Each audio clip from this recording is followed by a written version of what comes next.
Bom dia, pessoal. Tudo bem? Ó, a sala quase lotada, hein? Muito bom.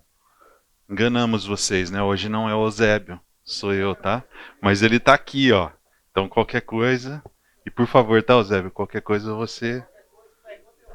É, temos ele para tirar dúvidas aqui, principalmente da primeira parte, né? Mas vamos lá então. Pessoal, estamos falando aqui sobre o caminho da maturidade, né? E como o Eusébio falou na outra aula, é um caminho que espero que todos nós estejamos trilhando, né? E nós vamos trilhar para o resto das nossas vidas, até o final da vida, né? E para isso, nós estamos focando na vida de José, que tem lições aqui importantíssimas, né? Como o Zébio mostrou aqui, a proposta do curso é essa, né? Divisão aqui em 4 aulas, sendo que a primeira aula, que foi da semana passada, foi imaturidade e consequências. Então focamos ali principalmente nas histórias ali de Jacó, né, os filhos, né, a família, os irmãos e a própria vida de José. Né, e vimos bastante exemplo de imaturidade ali, bastante exemplo de consequências dessa imaturidade. Né, e o Eusébio deixou um desafio para a gente. Né. O texto que ele trouxe aqui foi Filipenses 1,6, né? Que diz o seguinte: estou certo de que aquele que começou boa obra em vocês há de completá-la até o dia de Cristo Jesus. Justamente esse texto ilustra o processo que todos nós estamos, né? E ele deixou aqui um desafio, uma atividade prática para vocês aqui, né? Ao longo da semana, reserve um tempo para refletir sobre sua jornada e identificar atitudes ou posturas que hoje reconhece como imaturas. E ao percebê-las, agradeça ao Senhor pela obra transformadora que ele tem realizado em sua vida.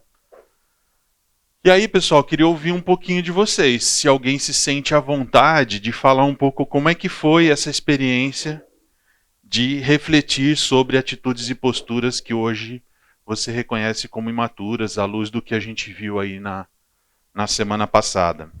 E aí, alguém tem alguma experiência, gostaria de compartilhar? Eu tenho, tá? Ainda não amadureci. E essa semana foi uma prova concreta disso no trânsito. Uhum. Né? Me levei 2 fechadas e nas 2 vezes reconheço que não estou maduro o suficiente para lidar com uma fechada, por exemplo. Né? Exatamente. E perdi a cabeça, né? Falei palavras bonitas, né? Para a pessoa que. Ô, abençoada, abençoada. Trânsito é meu Então, ponto um fraco exemplo de também. que eu preciso melhorar nesse. Exatamente.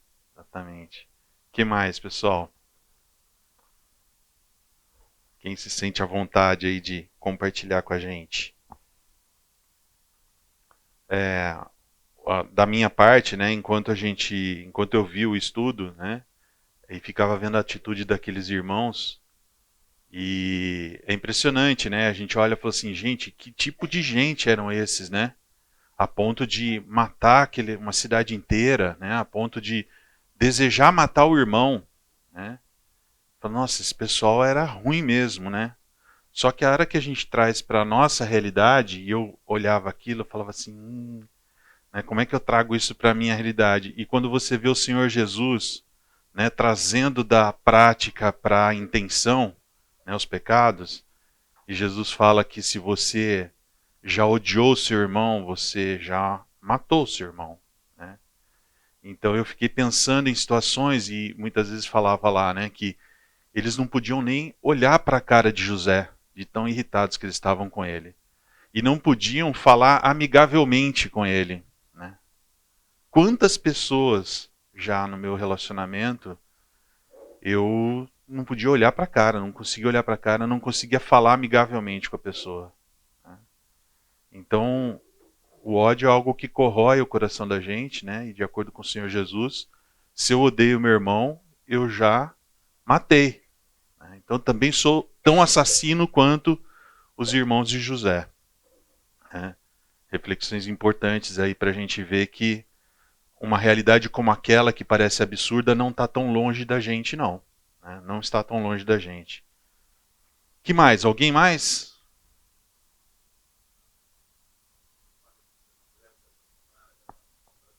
Uhum. Uhum. Uhum. Uhum. Exatamente. Então, notícias que a gente ouve, né, de geopolítica, né, os extremos, né, pensando de formas diferentes, né. Então, uma mesma notícia afeta igualmente pessoas que pensam de formas diferentes, né, a ponto mesmo de odiar, né, e se pudesse matar, né. Somos nós, esse é o ser humano. Beleza? Algo mais aí, pessoal? Esse é um exercício interessante, tá? No final da nossa a gente vai também propor algo parecido com isso aí. E aí hoje, então, temos o desafio de falar um pouco sobre o desenvolvimento da maturidade, né? Dados tantos sinais aí de imaturidade, né? Vista nesses textos, será que isso mudou um pouco na vida de José? Ele se desenvolveu de alguma forma a caminho da maturidade? E é isso que nós vamos ver um pouco. E aí nós terminamos a história, né, pessoal? Se vocês bem se lembram, José então tinha sido vendido, né, pelos irmãos, né, para uma caravana que estava passando lá de ismaelitas, né? E levaram as roupas de José então sujas com sangue para mostrar para Jacó, falar: seu filho morreu, né? E aí eu queria que vocês imaginassem, né, a situação ali de José. Né? José está nas mãos de pessoas totalmente desconhecidas, perdeu totalmente os privilégios que ele tinha, né, como filho querido, né, do pai, né, com túnica especial comparado com os irmãos, né, e agora escravo sem liberdade nenhuma, sendo levado sabe-se lá onde para fazer sabe-se lá o quê e viver sabe-se lá com quem, né? Então imagina a aflição de um rapaz de 17 anos que até bem pouco tempo tinha de tudo e agora está nessas circunstâncias. E nós vamos seguir um pouco a partir daí. Né? O que aconteceu então a partir daí? E pessoal, fiquem à vontade, tá? Quem tiver algum comentário, alguma contribuição, só levanta a mão e a gente fala. Então, o desenvolvimento da maturidade. E aí a gente vê lá em Gênesis 39:1, né? José havia sido levado para o Egito, então o caminho para onde os ismaelitas seguiram levava ao Egito, onde o egípcio Potifar, oficial do faraó e capitão da guarda, a posição desse cara lá, comprou-o dos ismaelitas que o tinham levado para lá. Ele foi comprado então no Egito, né, por esse homem aqui que era oficial do faraó e capitão da guarda, o Potifar. Vamos ouvir falar bastante do Potifar aqui. No versículo 2, o Senhor estava com José, de modo que esse prosperou e passou a morar na casa do seu senhor. Olha que interessante, né? Ele foi comprado como escravo, já vivia como escravo, mas o texto fala que em algum momento ele passou a morar na casa do seu senhor. Então, ele, num primeiro momento como escravo, não morava na casa do senhor. Ele vivia em algum outro lugar ali das propriedades do Potifar. A gente vai ver mais para frente que tinha casa, mas Potifar também tinha campo, né? Então ele trabalhava em algum outro lugar e vivia lá. E o que o fez passar a morar? Né? Está dizendo aqui que o Senhor estava com José, de modo que este prosperou. Né? Então parece haver aqui uma ligação, né, entre a prosperidade de José e o fato do Senhor estar com José. Muito bem. Aí, nesse outro texto aqui diz, quando este Potifar, né, percebeu que o Senhor estava com ele e que o fazia prosperar em tudo o que realizava, agradou-se de José e tornou-o administrador de seus bens. Potifar deixou a seu cuidado a sua casa e lhe confiou tudo o que possuía. Desde que o deixou cuidando de sua casa e de todos os seus bens, o Senhor abençoou a casa do egípcio por causa de José. A bênção do Senhor estava sobre tudo o que Potifar possuía, tanto em casa como no campo. Né? Então, olha que interessante. Né? Primeiro, percebam aqui, né, que o texto fala que Potifar percebeu que o Senhor estava com ele, com José. E o que o fazia prosperar em tudo o que realizava. Isso era perceptível para Potifar. Então, primeira coisa que salta aos olhos aqui é, passou algum tempo, certo? Porque para Potifar observar, tem que ter resultados, né? E ele percebeu que o Senhor estava com ele, né?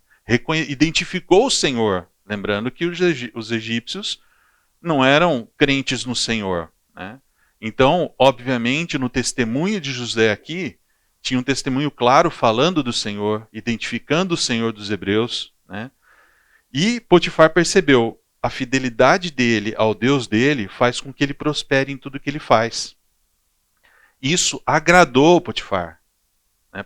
Potifar olhou e falou assim: nossa, isso aqui é muito bom, a ponto de torná-lo administrador dos seus bens. Então, olha só, era um escravo, né, que a única experiência dele até ali era ser pastor de ovelhas. Agora ele estava como escravo ainda mais na casa de Potifar e recebendo responsabilidades impressionantes aqui. Né? Potifar deixou a seu cuidado a sua casa e lhe confiou tudo o que possuía. Tudo o que possuía. Acima de José só tinha Potifar ali na casa. Né? E desde que o deixou cuidando de sua casa e todos os seus bens, o Senhor abençoou a casa do egípcio. Então a gente vê que uma postura de José de estar próximo do Senhor trazia prosperidade para ele, mas também trazia prosperidade para um ímpio, né, que era o dono dele como escravo. Né? Então, bênçãos do Senhor aí em tudo o que Potifar possuía. Sim. O texto fala que Potifar percebeu que o Senhor estava com o José e que o Senhor fazia ele prosperar nas coisas que ele realizava. Eu consigo entender como Potifar percebia que José era capaz e administrava bem as coisas, iam bem quando ele estava responsável por elas. Mas você tem alguma ideia de como exatamente ele percebeu que o Senhor estava relacionado com isso? Porque só me parece que ele olhou e percebeu que José era muito capaz nas coisas que fazia. Como exatamente ele percebeu o Senhor nessa história? Aqui nós vamos ter especulações, tá? O que o texto vai deixar claro, e nós vamos perceber mais para frente, é que em alguns momentos José dá crédito ao Senhor das coisas que estão acontecendo. Né? Ele nomeia, ele dá crédito ao Senhor. Então, isso de cara já nos mostra isso. De qualquer forma, a gente, do ponto de vista prático, quando nós vivemos o cristianismo que a gente professa no dia a dia, as pessoas em volta vão ver sinais do que a gente faz. Né? Então, o que a gente faz e o que a gente não faz, o que a gente opta por fazer e o que a gente opta por não fazer. Né? E se a gente não é agente secreto, né? Porque tem pessoal que é cristão agente secreto, que fica lá que ninguém descobre o que o cara é. Né? Mas se a gente não é, a gente dá o devido reconhecimento, as pessoas podem ver você lendo algum material, alguma literatura, você tem as suas rotinas de oração, né, de disciplinas que você tem espirituais. Então, certamente, José tinha as dele que o identificavam com esse Senhor. E isso que é legal de ver, né, que o Senhor foi reconhecido pelas pessoas em volta através da postura de José. Também a maneira como ele fazia as coisas, fazendo bem feito. Né? Então, é uma maneira de ver uma pessoa assim, cuidadosa e assim, dedicada. Né? Exato. Esse tipo de coisa salta aos olhos.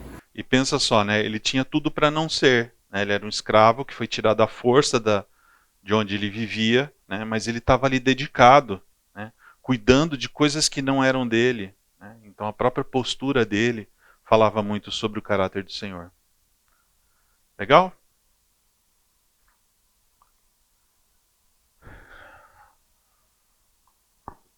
Muito bem. aqui, só trazendo um texto anterior, né, a gente precisa lembrar aqui que Deus havia trazido promessas, né, tanto para Abraão, quanto Isaac, quanto Jacó, e estendido a descendência, né, de Jacó, que também implica aí em José. Né?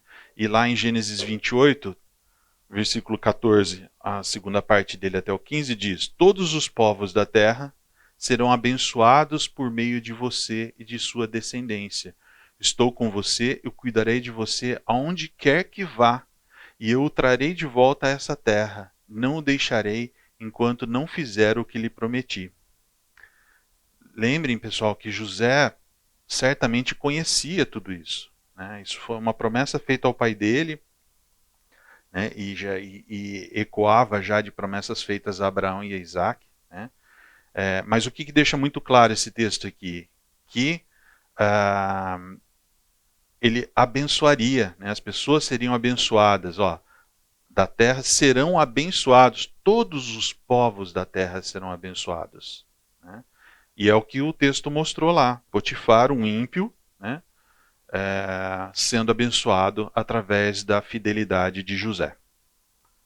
Beleza? Muito bem. Assim, deixou ele aos cuidados de José tudo o que tinha, e não se preocupava com coisa alguma, exceto com sua própria comida. Gente, olha só, o cara só precisava se pensar em comer. O resto, quem cuidava era José. E aí fala, José era atraente e de boa aparência. Né? Isso é interessante também, né? Talvez até como um reflexo da fidelidade dele ao Senhor. Mas certamente ele se cuidava, né? A ponto de atrair a atenção das pessoas. Né? As pessoas olhavam para ele e ele era atraente por essa questão, por essa razão. E boa aparência, devia cuidar da aparência dele. Né? Muito bem. Isso traz lições para a gente também, né, pessoal? Então, atividade física é importante, né? Cuidar do corpo da gente. Oi? Ele teve consequências por causa disso, sem dúvida, né? E depois de certo tempo, né? Vocês podem ver que a ênfase está em depois de certo tempo, e vocês vão ver que em vários textos nós vamos ver isso, intervalos de tempo não definidos claramente, né, no texto. Então, sempre que vocês verem isso, pensa nisso. Fala, gente, o tempo está passando. Né? Quanto tempo está passando? José está lá, né, vivendo em função disso que não tem nada a ver com a vida pregressa dele. Né? Depois de um certo tempo, a mulher do seu senhor começou a cobiçá-lo. É isso que o Nick falou. Consequências da boa aparência dele. Né? Começou a cobiçá-lo e convidou. Venha, deite-se comigo. Ela foi na lata. Né? Chamou ele para se deitar com ela. Mas olha a reação dele. Mas ele se recusou e lhe disse: meu senhor não se preocupa com coisa alguma de sua casa, e tudo o que tem deixou aos meus cuidados. Tudo o que tinha, Potifar tinha deixado aos cuidados dele. E notem, né, ele começa falando assim, o texto fala que ele se recusou. Então a resposta dele foi muito objetiva. Ele não ficou assim, imagina, que é isso, né? Melhor não, agora, né? Não foi, né? Ele taxativamente, ele se recusou, né? E aí ele continua, ele fala assim, ninguém dessa casa está acima de mim. E é fato, né? A gente tinha visto nos outros textos, né? Ele nada me negou a não ser a senhora, porque é a mulher dele. Como poderia eu, então, cometer algo tão perverso e pecar contra Deus? Olha coisas relevantes que aparecem aqui, né? Ele fala, como poderia eu, então, cometer algo tão perverso? Então, quando ele está dando todo esse relato, e ele começa falando, ninguém desta casa está acima de mim, quando ele fala isso, não é orgulho dele, né? Não é talvez o que motivou ele a chegar para os irmãos e falar, o sonho que eu tive, olha que legal, né? Não, aqui ele está falando isso, ele tem um propósito, ele fala, ninguém nessa casa está acima de mim. E ele relaciona isso com algo tão perverso. Ele está dizendo assim, imagina se eu tenho toda essa autoridade que foi delegada a mim, e eu usurpo essa autoridade. Isso é muito perverso. E aí ele termina dizendo assim, e pecar contra Deus. Ele não fala de errar ou pecar ou magoar Potifar, mas ele fala pecar contra Deus. Aqui, Lucas, que eu acho que traz um pouco do que a gente falou, testemunhos explícitos dele, né, de que a fidelidade dele era ao Senhor. Beleza? Ok até aqui? Muito bem.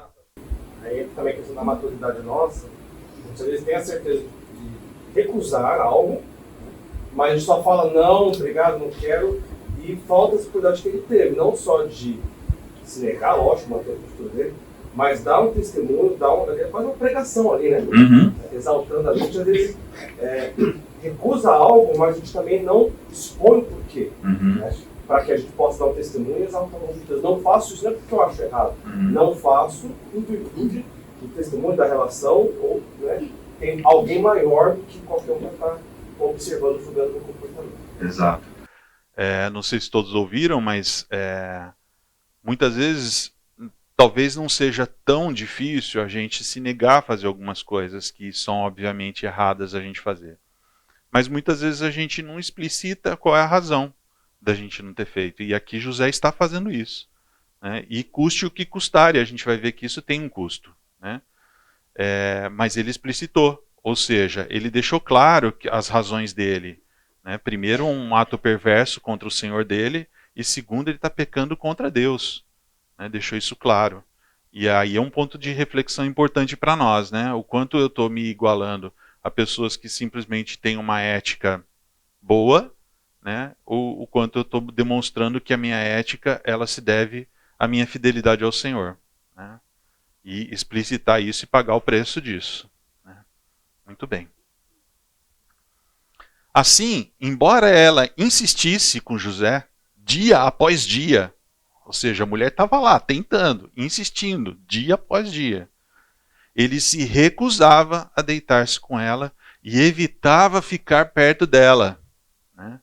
Então nós estamos falando de desenvolvimento de sabedoria aqui, né? Então a gente já começa a perceber itens, e a gente falou um pouco aqui, por exemplo, como essa de José explicitar que o Senhor era importante na vida dele, falar isso claramente, né? Evitar falar o que não deve, e quando fala, ter razão para o que está falando, né? Diante do pecado, né, ele ser taxativo, não, se recusar, né? Mas não só isso, ele evitava ficar perto dela, né? Ele sabia que ficar perto trazia talvez uma esperança, talvez um risco para ele, né, de em algum momento ele não conseguir recusar, só uma possibilidade também. Então ele entendia que o mais sábio era ele nem ficar perto, nem se aproximar, né? Atitudes aí que José passa a ter. Com isso, pessoal, eu acho que aos poucos a gente começa a perceber posturas muito diferentes do José que a gente estava vendo, o rapazinho lá, antes dos seus 17 anos ali, né? E aqui, vou fazer aqui um parênteses então, né? Qual era a experiência de José com administração? Né? Ele era um pastor de ovelhas, né? E que de vez em quando não ia, a gente percebeu, né? Que de vez em quando ele ia lá só para mexericar ali para o pai depois, né? Qual era a experiência que ele tinha? Ele aprendeu uma profissão. Então ele estar ali na casa de Potifar começou a prepará-lo para uma profissão. Ele tinha uma atividade que ele fazia muito bem. Deve ter sido uma descoberta para o próprio José, que ele administrava muito bem, né? A ponto de cuidar da casa, e não era um cara qualquer, um oficial do rei, né, do faraó, né? Era o capitão da guarda. Então ele aprendeu uma profissão, né, de administração. José estava progredindo, um pouco dessa reflexão que a gente fez aqui. Ele aprendeu, por exemplo, a servir e se calar. Falava quando era necessário, falava o que era necessário, né? Falava o que apontava para Deus e não o que apontava para ele, né? Então ele estava ali servindo, ele não tinha outra opção, era o serviço, mas a gente vê que ele fazia com maestria. Ele colocou o coração dele naquilo, né? Ele servia e era submisso. Onde estava o segredo do sucesso dele? E a gente viu, alguns textos falavam isso explicitamente ali, né? Ele aprendeu a andar, confiar e obedecer a Deus. Né? Andar com, confiar em e obedecer a Deus. Né? Então, espalhar a glória de Deus era algo importante para ele no dia a dia dele. E ele fazia isso, a gente vai ver mais evidências disso para frente. Né? A ponto, inclusive, de tomar decisões que às vezes são difíceis para nós, fugir do mal, por exemplo. Né? Talvez vocês se lembrem de situações bastante claras na vida de vocês, de você olhar alguns pecados, né, e pecados que te esbarram com você de vez em quando, e você fala assim, isso eu meio que já superei, isso aí não é problema para mim. Né? E aí você flerta com essa situação, né? Você acha que você já superou. Né? Para isso que nós temos textos na Bíblia que fala que aquele que pensa estar de pé, né, cuide para que não caia. Né? Então, fugir do mal é uma postura muito sábia. E a gente vê que José está aprendendo isso no caminho de maturidade dele. Então, qual seria a expectativa de futuro de José? Né? Dado que tudo que ele tinha foi tirado, ele está vivendo em função de outras pessoas, né? Decide se dedicar ao Senhor e ser fiel ao Senhor, mas ele tinha uma expectativa. Né? E a expectativa de José era dar um jeito de se tornar livre, né? E voltar para a casa dele. Lembrem que ele conhecia todas aquelas promessas. Né? E as promessas envolviam a terra, envolviam descendência. Ele tinha esperança de um dia, de alguma forma, conseguir voltar. Então ele também, sendo fiel, se aproximando de Potifar, ele poderia encontrar oportunidade em algum momento de deixar clara a situação dele, né? de dizer tudo pelo que ele passou e, quem sabe, com isso conquistar uma oportunidade de voltar para a família dele, para a terra dele. Ele tinha essa expectativa, sem dúvida tinha. Voltando para o texto, então. Um dia, ele entrou na casa para fazer suas tarefas e nenhum dos empregados ali se encontrava. Um dia qualquer, né? E aí isso que mostra que era a rotina dele. Na rotina dele ele fazia isso, ele tinha as tarefas a cumprir e ele ia lá e fazia. Né? Só que naquele dia, casualmente, ninguém estava lá. Né? Não sei se ele não se atentou, né? Ou seja o que for, o fato é que ele estava lá e não tinha mais ninguém lá.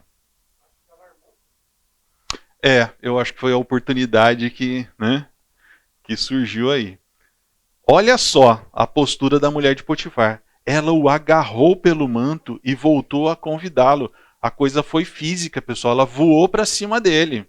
Deu uma voadora no rapaz. Né? Bonitão, não sei o que, estava lá bem cuidadinho.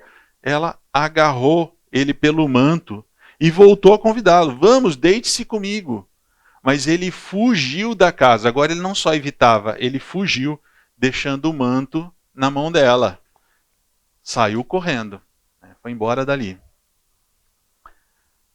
Aí fala, né, quando o seu senhor ouviu o que a sua mulher lhe disse, e o que ela disse, né, ela descreveu o que aconteceu, obviamente do ponto de vista dela, dizendo assim, ele me atacou, e eu gritei, e ele saiu correndo e eu consegui ainda, largou o manto dele aqui, né?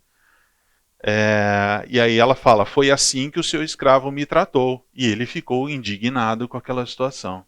Né?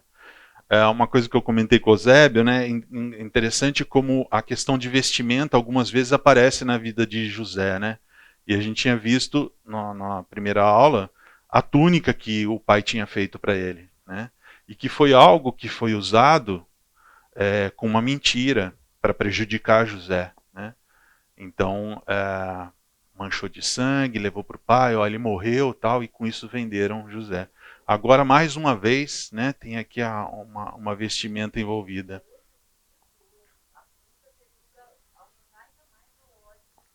Exatamente, foi um símbolo para aumentar o ódio dos irmãos com ele, né?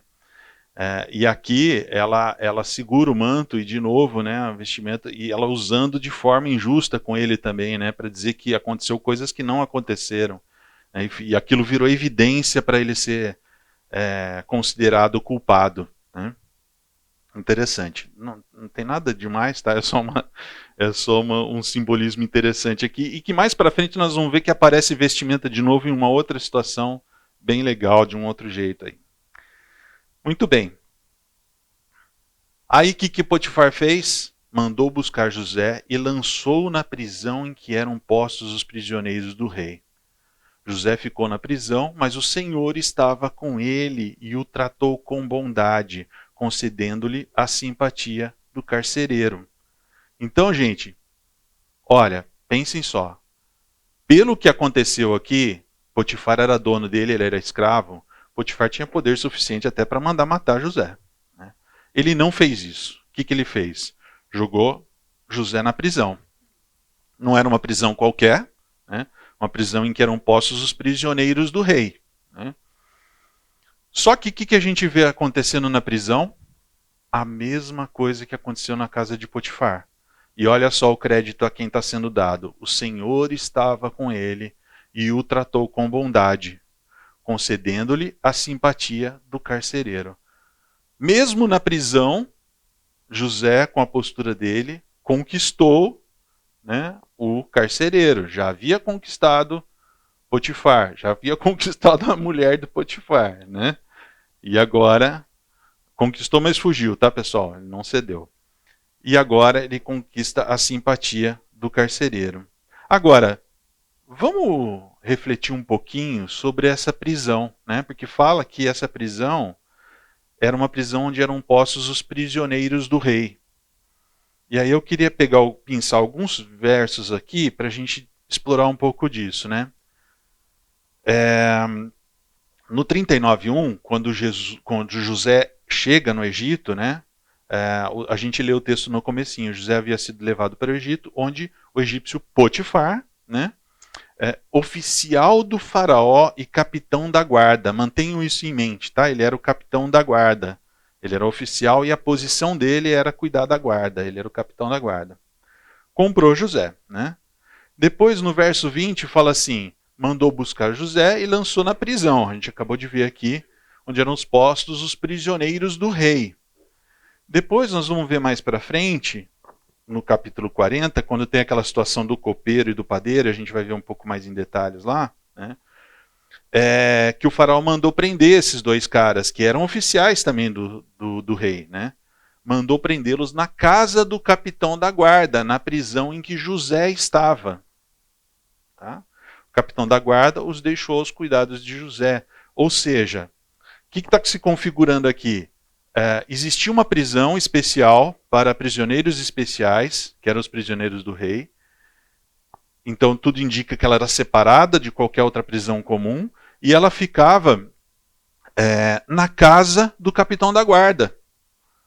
Obviamente não dentro da casa, né? Mas assim, ele tinha uma área reservada na área da casa dele, onde havia essa prisão especial.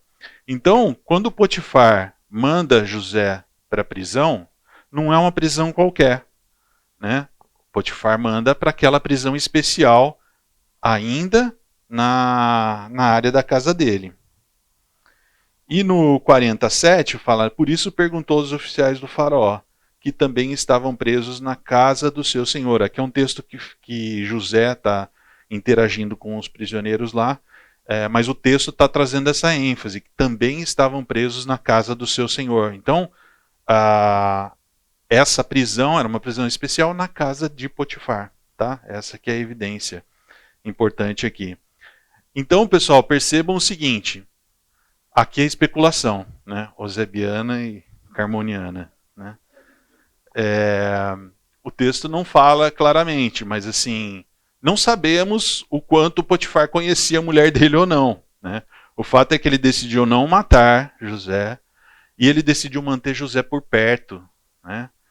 Manteve José na prisão, que era a responsabilidade dele, na casa dele, e a gente vê qual é o resultado disso lá, né? Que José começa a prosperar lá dentro também. Então Potifar ainda colhe frutos, né, da fidelidade de José, né? Por isso o carcereiro que se afeiçoou, né, de José, por isso o carcereiro encarregou José de todos os que estavam na prisão. Ele passou a cuidar de todo mundo que estava ali. E ele se tornou responsável por tudo o que lá sucedia. Então, não só ele cuidava dos prisioneiros, como ele passou a cuidar de tudo que acontecia lá dentro. Lembra que ele começou a ter aquela habilidade de administração? Que o Senhor estava treinando ele e ele percebeu ter uma facilidade para aquilo, né? Agora ele começa a aplicar de novo aqui, né? Só que aqui acrescenta que ele tem que cuidar das pessoas também. Isso vai trazer outras habilidades importantes para José, que a gente vai ver aqui. Então José sendo tratado, José sendo trabalhado, né? E o Senhor sempre com ele e nunca o abandonando. Beleza? Qualquer coisa, por favor, interrompam. Olha só, parece que a gente já viu essa cena, né? Só que com Potifar. O carcereiro não se preocupava com nada do que estava a cargo de José, porque o Senhor estava com José e lhe concedia bom êxito em tudo o que realizava. Tudo o que ele fazia, ele tinha bom êxito, né? O Senhor estava com ele e as pessoas viam isso, né? E foi a vez do carcereiro também notar isso. Algum tempo depois, estamos nos acostumando, né, a ver que o tempo passa e a história de José, né, parece que está naquele parênteses na história dele, né? O copeiro e o padeiro do rei do Egito, fizeram uma ofensa ao seu senhor, o rei do Egito. E o rei mandou prendê-los na casa do capitão da guarda, na prisão em que José estava. A gente já passou por esse texto aqui, né? O capitão da guarda os deixou aos cuidados de José, que o servia. Antes de ir para depois de certo tempo, né, que vocês já sabem por que está aqui destacado, notem, né, que muito provavelmente, aí a especulação também minha, Potifar estava vendo o que estava acontecendo dentro da prisão. Estava vendo o quanto José estava progredindo lá.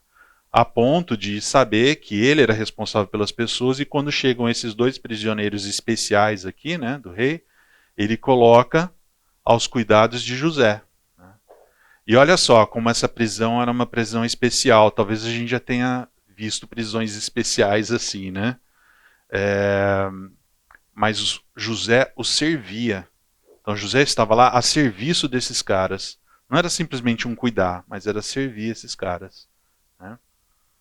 E aí o texto segue, né? Depois de certo tempo, ou seja, gente, tem gaps de tempo aqui. Nós não sabemos quantos são. Só que percebam isso. Resultados estão surgindo, né? Então é tempo suficiente para serem notados resultados, né? E aqui mais uma vez, depois de certo tempo. Quando José foi vê-los na manhã seguinte, notou que estavam abatidos. Então olha só, José estava lá nos afazeres dele, aí um determinado dia ele chegou lá de manhã, olhou, assim, esses caras estão diferentes, eles estão meio abatidos. É estranho isso, né, pessoal? Você imaginar que alguém está lá cuidando dos prisioneiros ali, né? Você está preocupado se o cara está abatido, se não está abatido, né? Mas parece que agora isso é relevante para José, né? Ele notar as pessoas, ele notar diferença no comportamento delas, né? Ele notou, percebeu que eles estavam abatidos.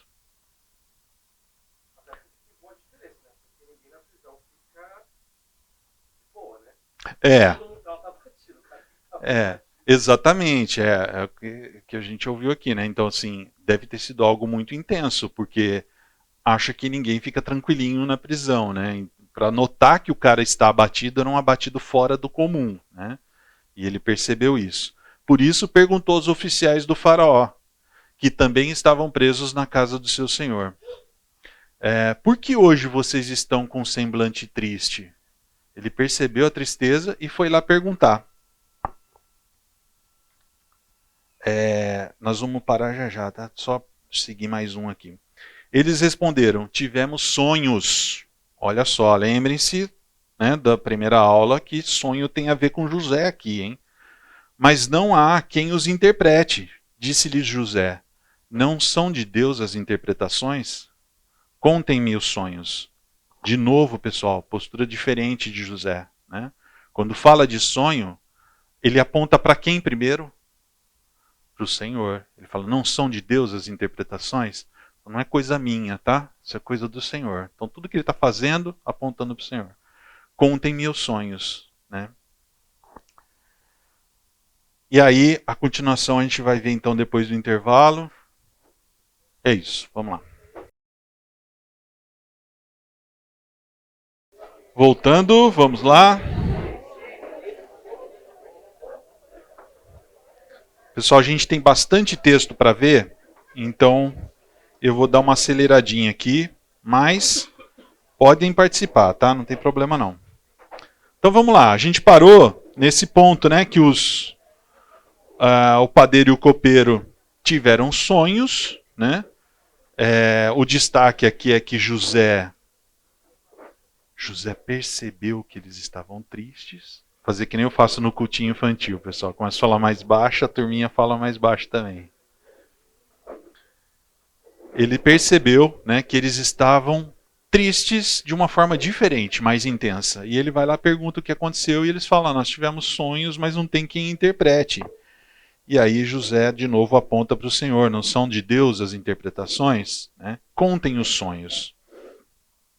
Disse-lhe José, depois que eles contam os sonhos, né, José foi e falou assim, esta é a interpretação. Os 3 ramos são 3 dias. Né? E aí ele segue na interpretação. Mas notem, pessoal, que ele vai na lata. Né? De alguma forma Deus expôs para ele. Né? O texto não está dizendo isso claramente, mas pela afinidade que ele tem com o Senhor e por ele ter falado anteriormente que Deus quem traz as interpretações, Deus concedeu a ele a interpretação e ele comunica isso aos 2 oficiais do rei. Tá? Quando tudo estiver indo bem com você, aí, pessoal, antes deixa eu fazer só aqui uma recapitulação. Então eles contam, né, os sonhos e José traz as interpretações. E se vocês bem se lembram, a interpretação do copeiro era mais favorável a ele. Né? Ele seria reintegrado ao staff ali do rei. Né? E do padeiro a gente vê que não. E ele, logo depois de trazer essa interpretação para o copeiro, ele fala, né, quando estiver tudo indo bem com você, ou seja, quando a poeira assentar lá, porque você vai estar lá, quando dá uma assentada na poeira, lembre-se de mim e seja bondoso comigo. Fale de mim ao faraó e tire-me desta prisão, pois fui trazido à força da terra dos hebreus. E também aqui nada fiz para ser jogado no calabouço. É tudo muito verdade o que José está falando aqui, né? E aí, se vocês se lembram, quando a gente fez um parênteses lá, né, qual que era a expectativa de José? A expectativa dele era ser liberto. E aqui ele explicita isso, ele fala isso muito claramente, né?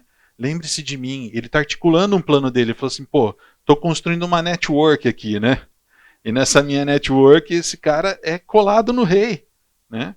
E ele vai estar lá agora, favorecido pelo rei. Então, lembre de mim, né? Para que e seja bondoso comigo. Fale de mim, o faraó. Tire-me dessa prisão, ele quer sair. E aí ele recapitula, ele fala assim, pois fui trazido à força, de fato, né, ele foi vendido como escravo, né, da terra dos hebreus. E também aqui nada fiz para ser jogado nesse calabouço. Então, vocês podem perceber que hierarquicamente, né, José teve algumas evoluções. Ele primeiro era um escravo comum, depois pela fidelidade dele ele foi promovido, né, e ele passou a ser administrador da casa de Potifar. Mas aí, com aquele revés, ele desce, né? Ele vira um escravo que está na prisão. Né? E dentro da prisão ele começa a evoluir de novo lá dentro. Mas o fato era esse, que ele estava no calabouço injustamente, ele não havia feito nada para estar ali. Né? E ele pede isso. Então vamos voltar aos nossos parênteses lá. Né? Por que José foi rebaixado? Né? Por quê? O que será que estava por trás do rebaixamento de José? Certamente José aprendeu que os seus planos podem ser frustrados. Então, por mais que ele tivesse planos ali de, puxa, vou ser fiel ao Senhor, isso também eu vou contar com o favor dos meus senhores aqui. Né? E quem sabe um dia alguém pode me libertar. Ele tinha os planos dele. Mas ele aprendeu que as coisas não seguem no caminho da forma como ele poderia talvez estar pensando. Né? O que José precisava aprender? Ele aprendeu a administrar relações pessoais. Então lembra que a gente falou que ele estava aprendendo uma profissão, ele se tornou um administrador bom, muito bom, né? E agora ele estava sensível às pessoas.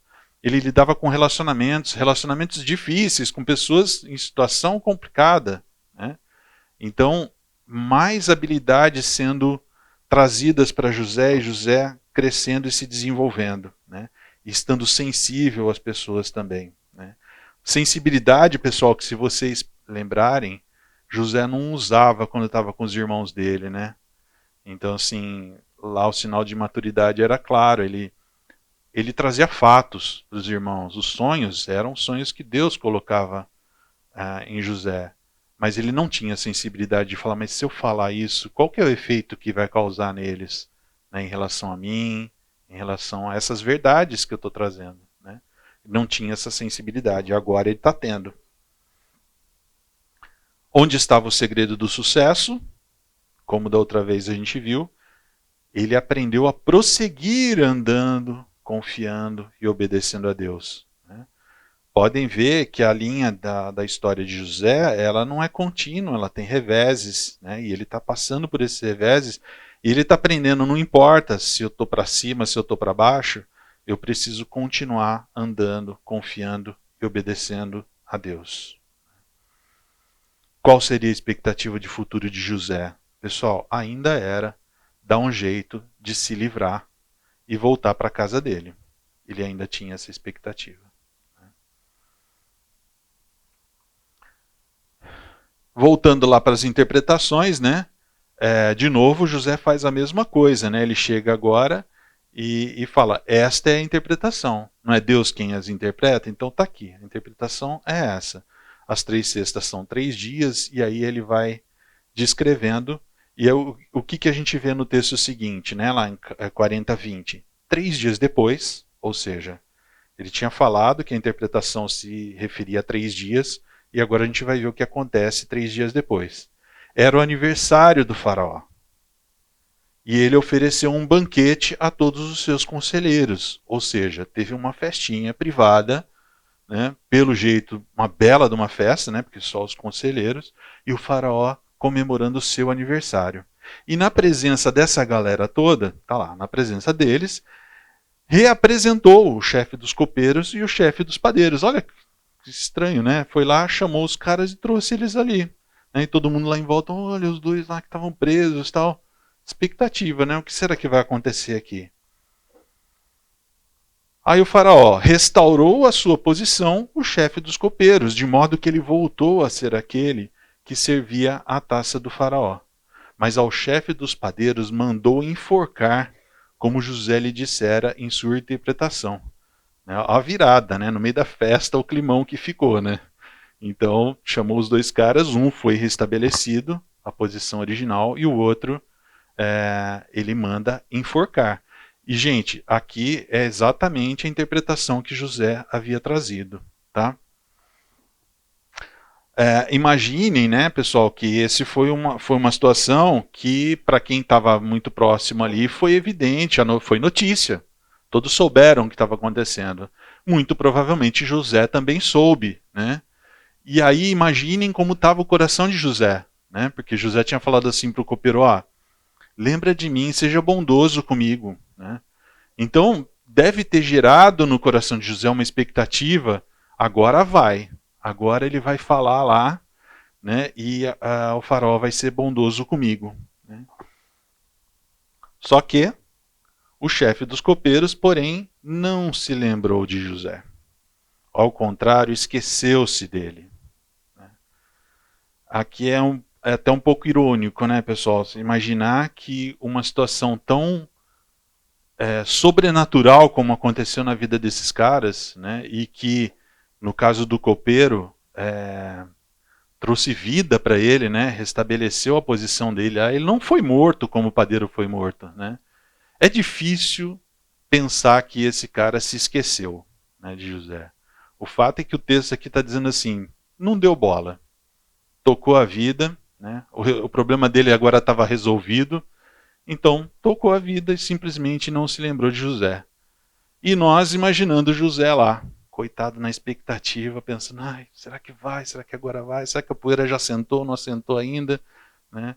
E nada, nada. Aí, pessoal, vem mais uma linha de tempo aqui. Ao final de 2 anos, o faraó teve um sonho. De novo, pessoal, sonho, né? Sonho é da expertise de José, já sabemos disso, né? Mas olha só, ao final de 2 anos, tempo suficiente para José olhar e falar assim, meu plano não rolou, né? Meu network não funcionou aqui, né? Ele não tem alternativa a não ser confiar no Senhor, né? E aí, o faraó teve um sonho. E o texto descreve o sonho do faraó, se vocês bem se lembram lá, né? Tinha as vacas gordas e as magras, depois o trigo, né? O grande e o ressequido, né? E que eles se devoram ali, né? E aí, pessoal, parênteses de novo, qual seria agora a expectativa de futuro de José? Não tem outra. A expectativa dele só podia estar no Senhor. Os planos dele já não funcionavam mais. Aqui era para ser nosso intervalo. Vamos lá. Pela manhã, perturbado, né, o faraó ficou perturbadíssimo com o sonho que ele teve. Mandou chamar todos os magos e sábios do Egito e lhes contou os sonhos, mas ninguém foi capaz de interpretá-los. Lembrando, pessoal, que assim, no tempo antigo, nessas regiões, era comum o pessoal conduzir as coisas através de sonhos, né? E o Senhor estava usando essa situação para escrever a história dele, né?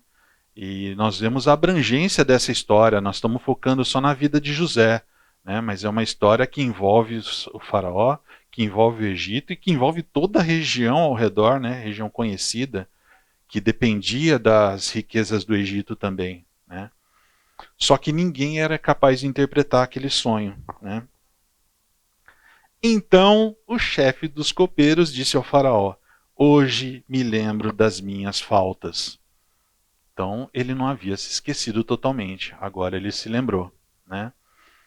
E olha só, ele se lembra com pesar, porque ele reconhece que isso era uma falta, ele faltou com José, né? Ele tinha aquele compromisso, ele faltou, né? Então José não podia se confiar a homens, tinha que confiar em Deus, né? Porque os homens cometem faltas, né? E Deus não nos abandona.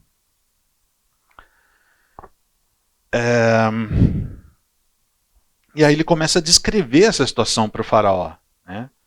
E olha só como ele não se esqueceu, porque ele descreve num nível de detalhes que está muito claro que está na lembrança dele.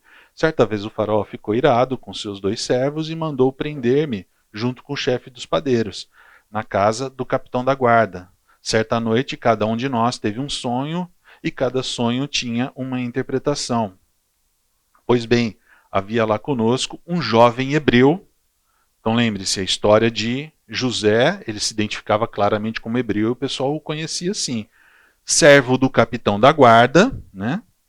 Contamos a ele os nossos sonhos e ele os interpretou, dando a cada um de nós a interpretação do seu próprio sonho. E tudo aconteceu conforme ele nos dissera.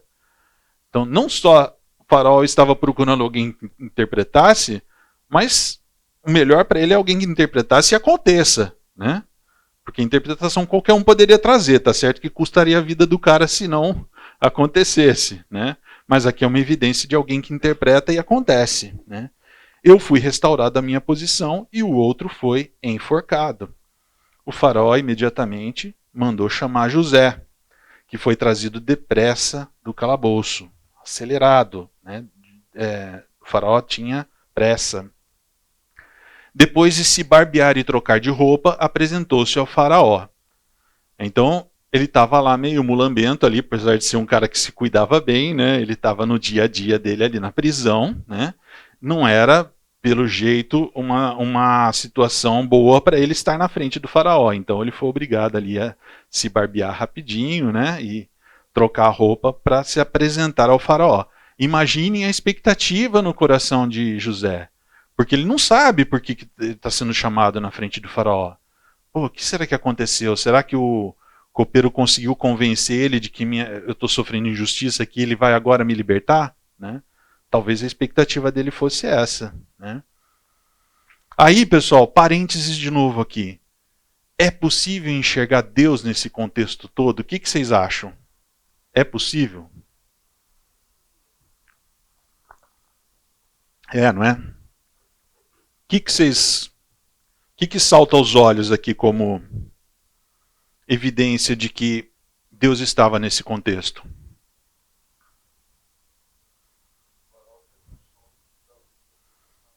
Olha só, né? De novo um sonho, né? E agora o faraó, ele estava incomodadíssimo, precisava de interpretação, né?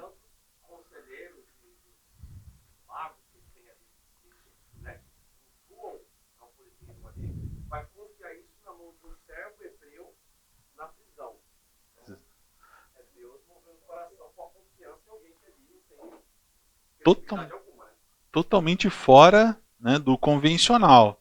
Ele com tantos sábios, os caras capacitados a fazer isso, mas ele vai agora depender de repente da interpretação que vem de um hebreu, um escravo. Né? Vamos ver alguns textos que evidenciam isso. Né? Olha só, José havia sido levado ao Egito. Né? Então desde lá, pessoal, ele foi vendido como escravo. Né? Para onde que ele está indo? Para o Egito. Egito. E a gente sabe o que vai acontecer para frente. Quem comprou ele? Um egípcio, oficial do rei e capitão da guarda. Um cara que está lá, ó, ligadinho com o faraó. Né? Comprou ele. Né? O Senhor estava com José. Né? José trabalhando na vida o Senhor trabalhando na vida de José. E isso mostrando para as pessoas a confiabilidade que José tinha. E ele prosperando e as pessoas usufruindo dessas bênçãos junto. Né? Agradou-se de José e tornou administrador dos bens, ele subindo. Né? Potifar deixou seu cuidado da sua casa e lhe confiou tudo que possuía. Né? Deus arquitetando um plano na vida de José. Nós estamos vendo o quanto Deus está trabalhando a vida de José. Mas notem, pessoal, um contexto geral maior sendo trabalhado também. Né? Eu costumo dizer que Deus não dá ponto sem nó. Né? Às vezes a gente... onde a gente trabalha, a gente tem às vezes decisões difíceis para tomar, né? E em geral a gente costuma buscar a solução que traz menor prejuízo, né? Em volta, né? Os maiores benefícios e os menores prejuízos. Mas a gente não consegue amarrar tudo. Deus amarra tudo. Né? Deus faz coisas, né, que se tornam benefícios para todos que estão envolvidos. Não tem, né, essa de falar assim, Deus fez aquilo, tem um mal menor aqui, tem gente que morreu ali e tal, vai fazer o quê? Né? Efeito colateral. Não. Aquilo para a vida daquela pessoa também era importante, também era bondade de Deus acontecendo. Deus não dá ponto sem nó. Né? Mas o Senhor estava com ele e o tratou com bondade. De novo, a gente viu várias vezes isso, que o Senhor estava com ele. O carcereiro não se preocupava com nada, porque o Senhor estava com José e lhe concedia bom êxito. É o Senhor cuidando do contexto geral. Aí, de novo, é o que a gente falou aqui, né? Primeiro com o copeiro e com o padeiro tiveram um sonho, né, que envolvia José aqui. E lembre-se, né, foi a chave para ele chegar também no faraó. 3 dias depois, era o aniversário do faraó, né? Gente, os dias certinhos, tudo como foi dito, né? Reapresentou os caras lá, né, o copeiro e o padeiro, restaurou o copeiro à posição, ou seja, como estava descrito, né, e o favorecimento a José, talvez ali se consolidando. Né? O chefe dos copeiros, porém, não se lembrou, se esqueceu dele. Gente, a infidelidade das pessoas, né, ou muitas vezes a ingratidão das pessoas com a gente, Deus ainda usa isso a favor dos planos dele e a favor da gente. Né? Notem que Deus estava levando José a uma posição de estar completamente de joelhos diante do Senhor. Até ali, vocês concordam que ele tinha uma esperança de que o planozinho dele iria funcionar? Vai lá, copeiro, fala lá, o faraó vai se compadecer. Talvez até não surtisse efeito nenhum, imagina só, né? Poeira baixou, chega lá o copeiro, o faraó, tem um cara lá, coitado, ele foi injustiçado e tal. O faraó, tá bom. Agora o faraó está precisando. Agora o faraó está preocupado, está tenso, né? Está mais propício a ouvir José e conhecer José. Né? Então, às vezes, nossos planos parecem ser maravilhosos, né? Mas Deus tem algo melhor para a gente, por mais que isso custe 2 anos de incerteza ali, né?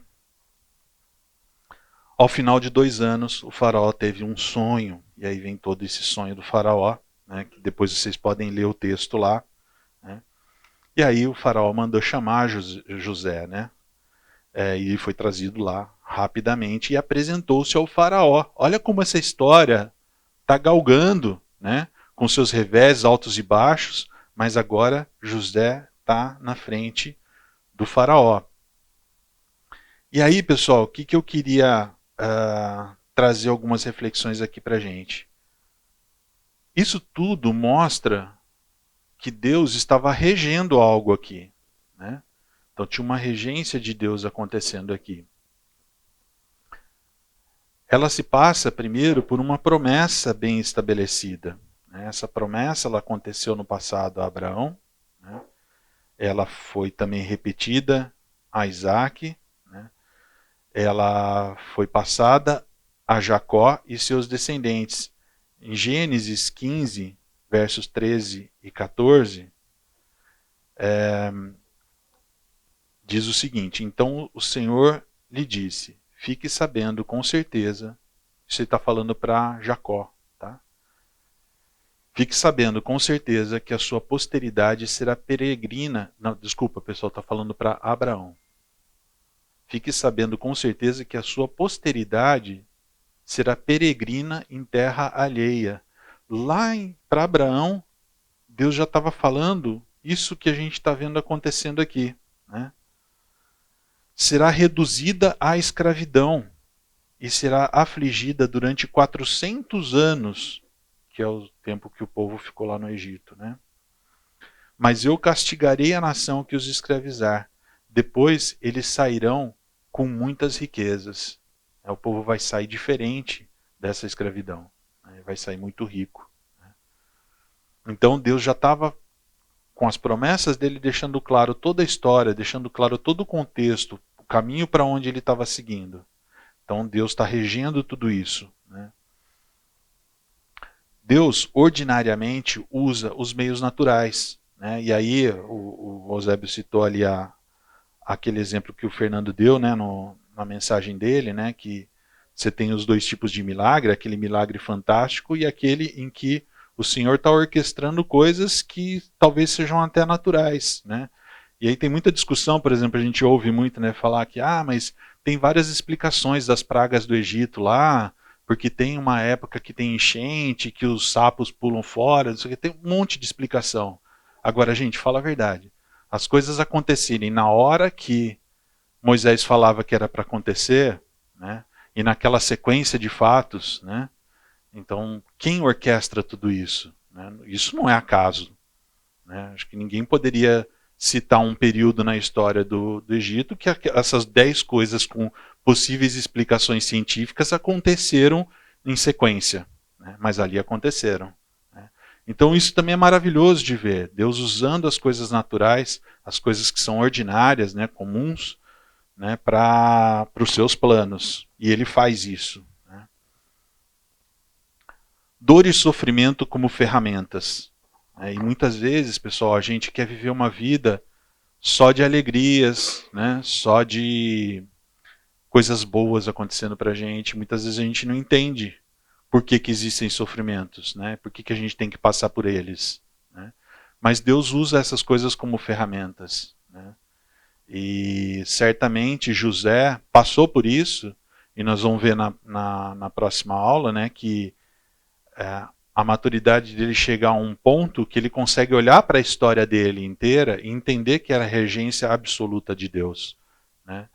Então, se ele tinha qualquer ainda sentimento ruim em relação aos irmãos, nós vamos ver na próxima aula que isso está muito trabalhado no coração de José, através de toda essa jornada que Deus está trazendo José.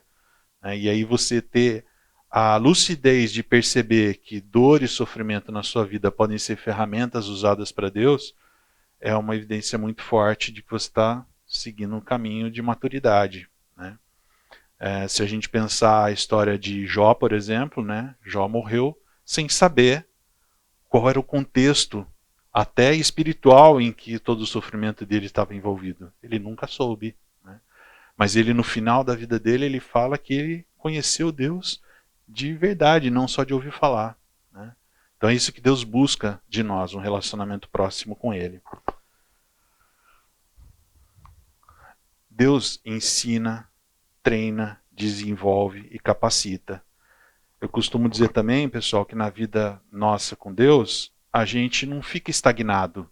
Né? Fala assim, não estou crescendo nada. Você pode ter certeza, se você não está crescendo, você está andando para trás. Né? Então a vida espiritual ela não fica parada. Não tem a ilusão de que eu parei, estagnei. Não, você está andando para trás. Então só tem uma direção para a gente seguir, que é para frente. E Deus está sempre trabalhando em nós. Né? Se nós nos dispomos diante dele, como José estava fazendo, né? Buscando ao Senhor, o Senhor nos ensina, o Senhor nos treina, habilidades que nós não tínhamos, habilidades que talvez você possa hoje olhar na sua vida e falar assim, nunca me imaginei fazendo isso que hoje eu faço. Né? Parece que Deus de fato me mudou, né? Me desenvolveu, me capacitou. Né? Deus faz isso, Ele rege. Ele não nos abandona. Né? Ele não abandona. Então, por mais que José possa ter se sentido abandonado pelo copeiro, por exemplo, que não foi bondoso com ele, ele falou, seja bondoso comigo. Não foi bondoso com ele. Né? Mas ele não foi abandonado, o Senhor estava com ele o tempo todo. E certamente, aquela postura de José de se manter fiel, de se manter caminhando com Deus, o consolou disso. Né, sabendo que Deus era todo-poderoso e estava com ele. A regência divina mostra isso, que Deus ele é Senhor sobre tudo. Então o tempo, quando a gente ficava lendo aqui, passou um tempo, certo tempo depois, não é acaso. Tudo isso está sob o controle minucioso de Deus. Né? Os reinos, pessoal. Né? A gente está vendo a história da vida de José, mas a gente está vendo uma história fantástica acontecendo na história do Egito, né? E dos povos ao redor, né? Que dependiam do Egito também. E ele é Senhor sobre todos.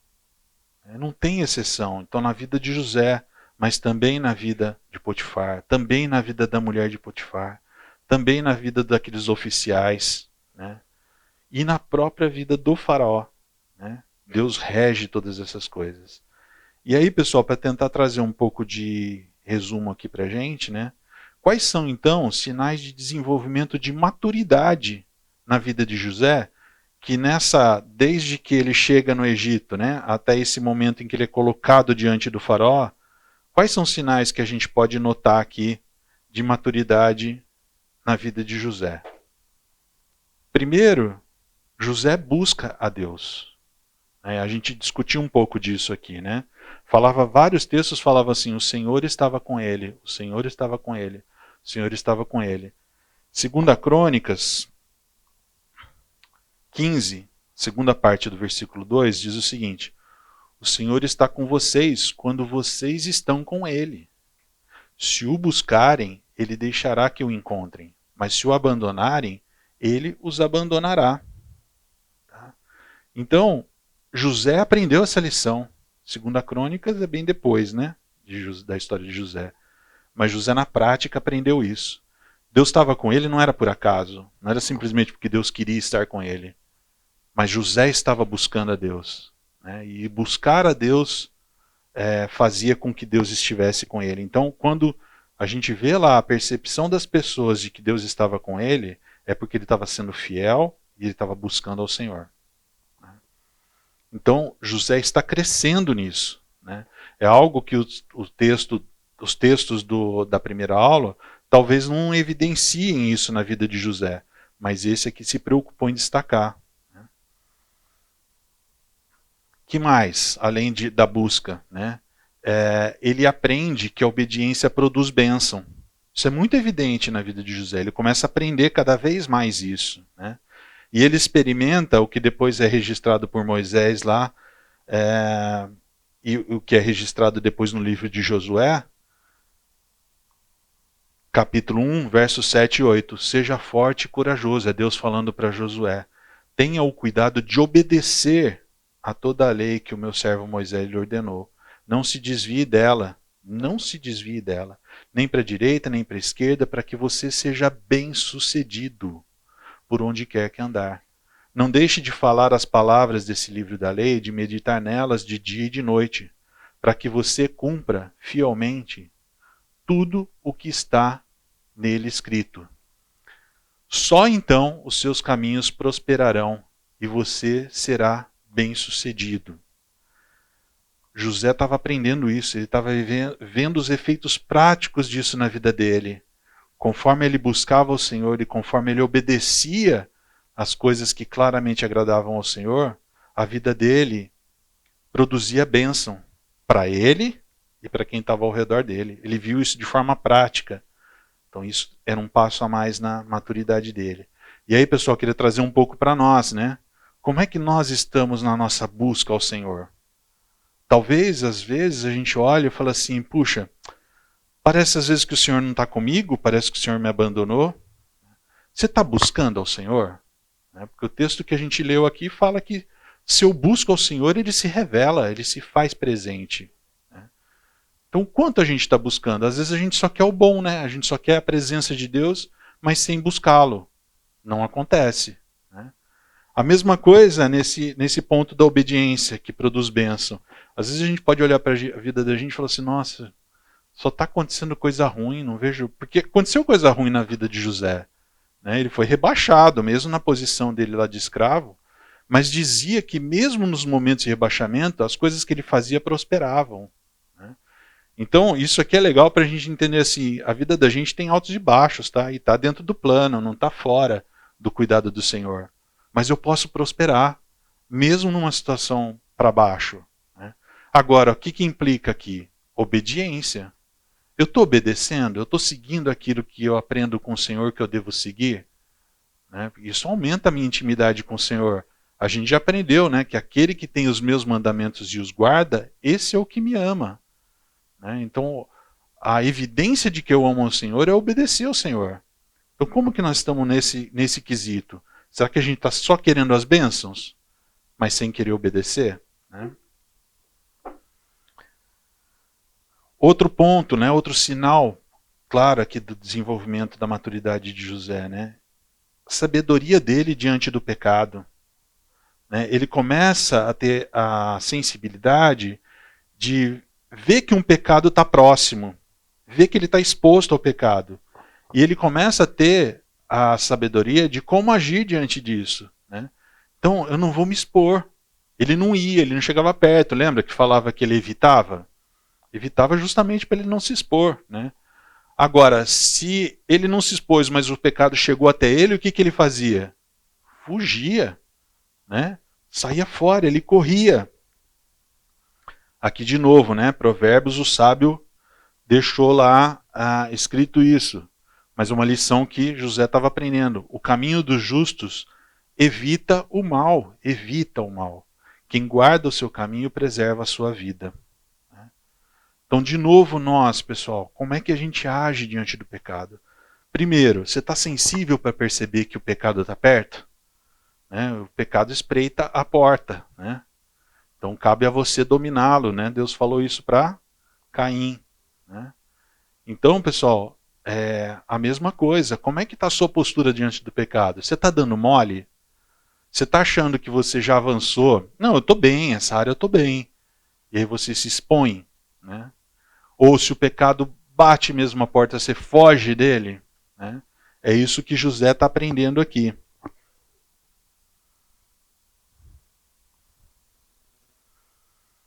José está aprendendo que Deus é quem importa. Vários textos a gente vê lá que fala assim, ele fala para a mulher de Potifar, se eu fizer isso, é uma coisa terrível que eu vou fazer e vou pecar contra Deus. Depois ele fala assim, não são de Deus as interpretações? Então tudo que está acontecendo na vida de José é desculpa para ele apontar para Deus. E mais para frente vocês vão ver, na próxima aula, ele vai falar isso para o faraó também. Ele falou assim, isso não depende de mim, mas Deus dará ao faraó uma resposta favorável. Né? Então já não importa mais o que José está falando, como foi na primeira aula, mas agora tudo o que acontece é desculpa para ele apontar para Deus. Né?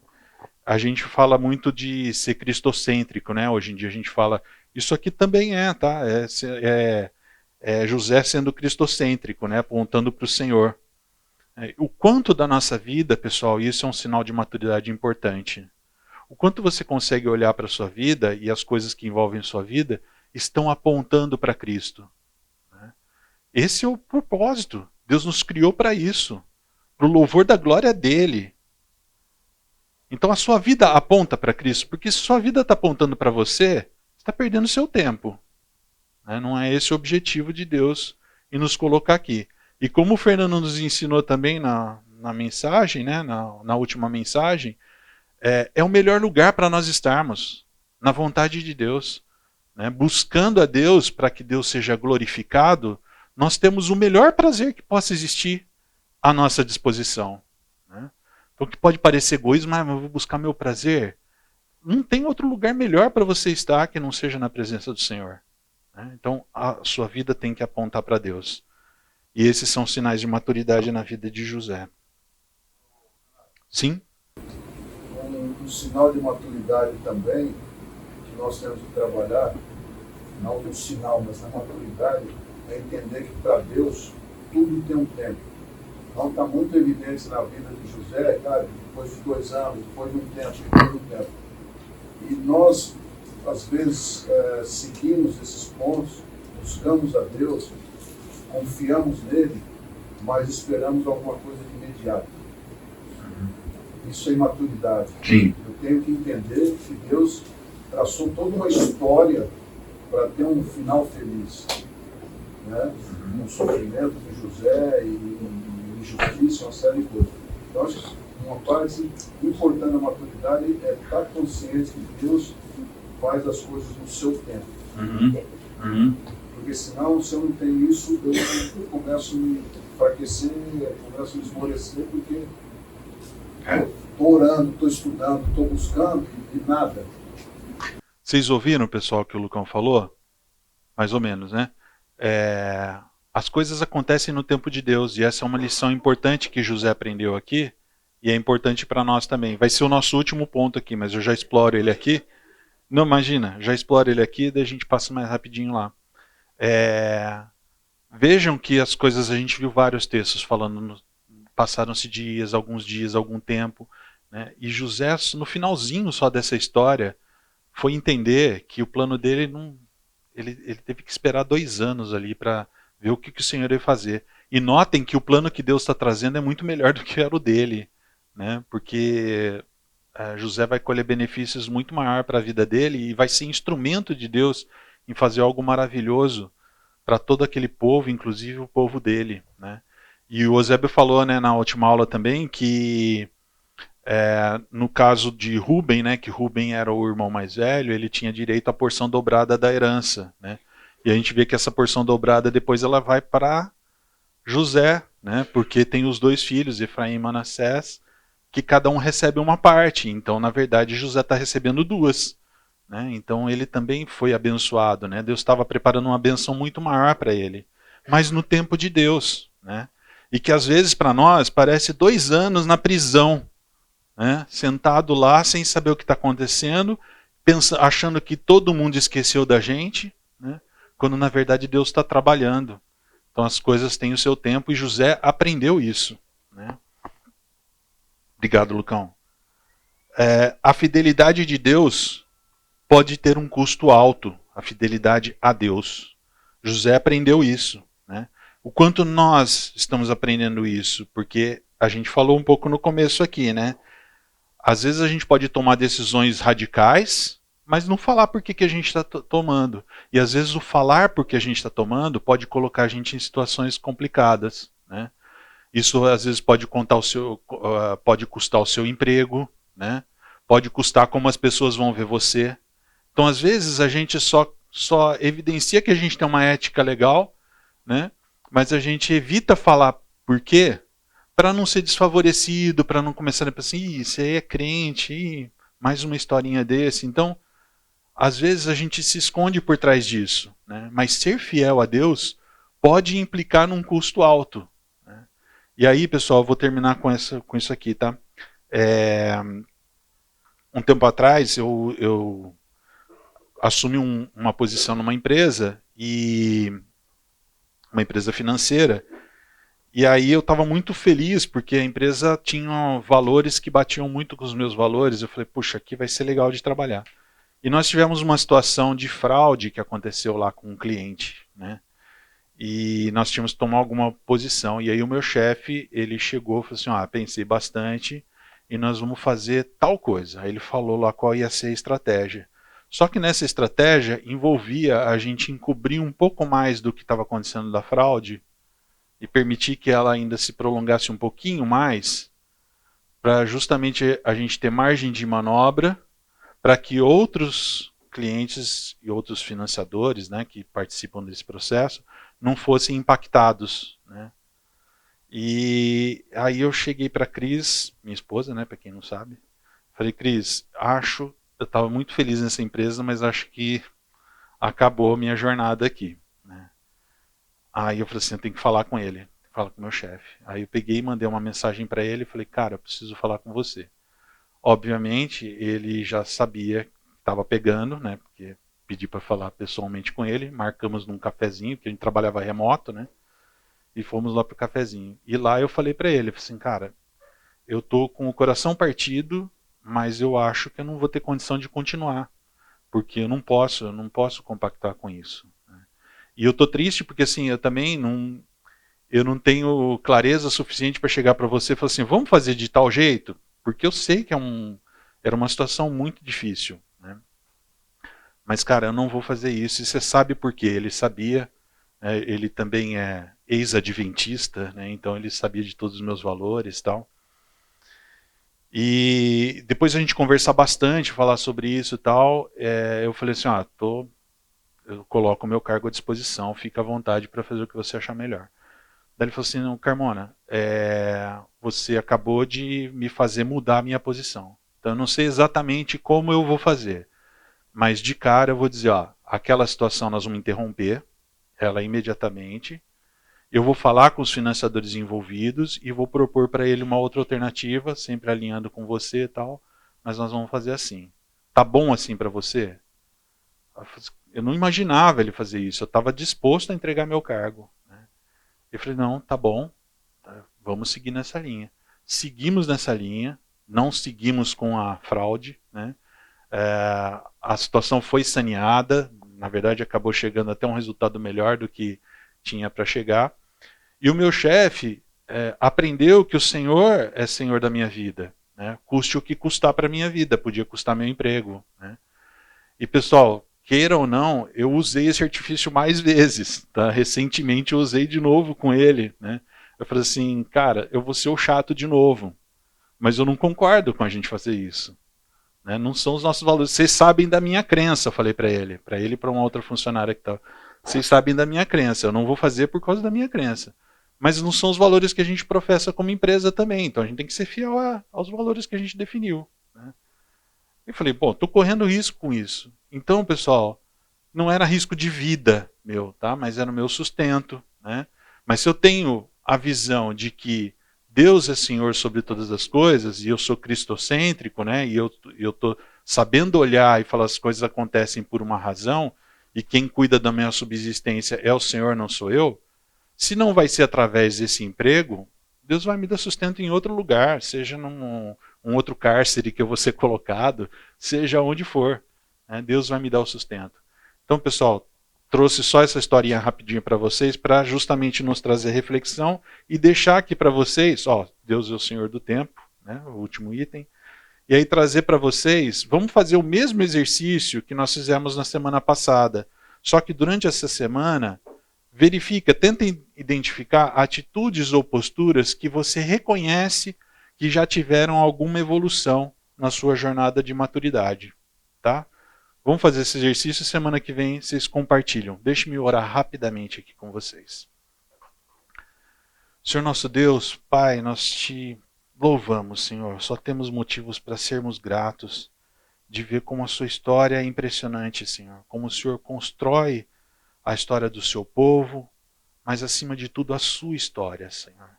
E é uma alegria para nós sabermos que nós fazemos parte dela, que nós somos convidados a participar dela. Na verdade, nós somos inseridos através do sangue de Jesus, Senhor. E esse é um privilégio que nós não merecemos, Pai. Mas nós sabemos que o Senhor decidiu fazer isso por nós, pessoas tão pouco merecedoras, Pai. Te louvo porque o Senhor trabalha em nossas vidas, o Senhor nos faz amadurecer. E o meu pedido, Senhor, é que o Senhor amoleça o coração de cada um de nós aqui, nos sensibilize para que a gente olhe, Senhor, se de fato estamos seguindo para a maturidade, se nós estamos regredindo na nossa vida com o Senhor. Faça com que o seu Santo Espírito nos fortaleça, Pai, nos dê coragem e nos dê clareza para identificarmos isso. É o que nós te pedimos, agradecemos e louvamos gratos em nome do Senhor Jesus. Amém.